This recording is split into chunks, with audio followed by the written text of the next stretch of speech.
कोई और तुम्हारी मदद नहीं कर सकता, अपनी मदद स्वयं करो। खुद के सबसे अच्छे मित्र भी तुम ही हो और सबसे बड़े दुश्मन भी तुम ही हो। मैं हूं विनी आपके साथ, और चलो आज कुछ अच्छा सुनते हैं। प्राचीन काल की बात बता रही हूँ, जब एक गुरुजी अपने शिष्यों के साथ जंगल को पार करते हुए दूर एक लंबे रास्ते पर चले जा रहे थे। रास्ता बहुत लंबा था, सब थकने लगे थे, लेकिन क्योंकि गंतव्य यानी कि डेस्टिनेशन पर समय से पहुंचना था, इसलिए रुक नहीं सकते थे, विश्राम नहीं कर सकते थे, तो बस चले जा रहे थे। चलते चलते एक नाला आया जिसे लंबी छलांग लगाकर पार करना था। एक एक करके सारे शिष्यों ने वो नाला पार किया। जैसे ही गुरुजी की बारी आई, गुरुजी नाला पार कर रहे थे, पार कर भी लिया, लेकिन गुरुजी का कमंडल उस नाले में गिर गया। अरे रे रे रे, अब क्या करें? सब लोग चिंतित परेशान बैठ गए अपना सर और माथा पकड़ के कि अब क्या करेंगे, कमंडल को इससे बाहर तो निकालना पड़ेगा।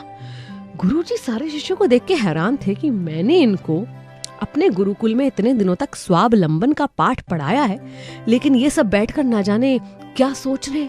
कोई खुद नाले में उतरकर क्यों नहीं मेरा कमंडल निकालने की कोशिश करता? इतने में एक शिष्य उठा। गुरुजी को लगा ये जरूर उतरेगा नाले में और मेरा अच्छा शिष्य होने क्या सबूत देगा, लेकिन उसने कहा, गुरुजी मैं किसी को ढूंढ कर लाता हूँ जो नाले में उतरकर आपका कमंडल निकाल दे। गुरुजी कुछ नहीं बोले।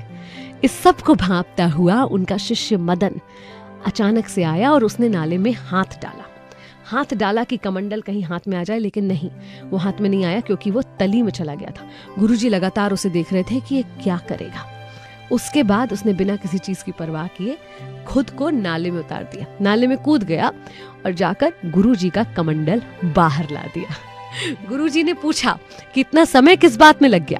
तो उसने कहा कि क्योंकि नाला था और नाला गंदा था, तो उसे में उतरने में मुझे कुछ देर सोचना पड़ा, लेकिन बाद में मुझे लगा कि काम अच्छा बुरा छोटा बड़ा नहीं होता, अगर काम हमारा है तो हमें स्वयं ही करना पड़ेगा। इतने में वो शिष्य भी वापस आ गया जो किसी को ढूंढने गया था। वापस आकर ये बताने वाला था कि उसे कोई नहीं मिला जो नाले में उतरकर कमंडल निकालने को तैयार।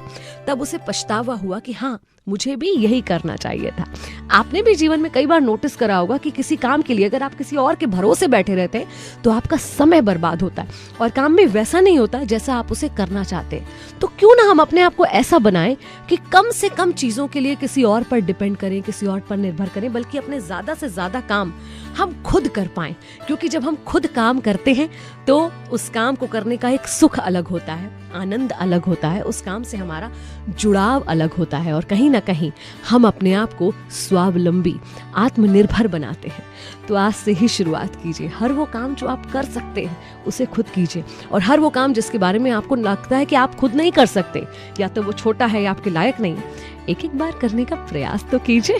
विनी के साथ चलो आज कुछ अच्छा सुनते हैं।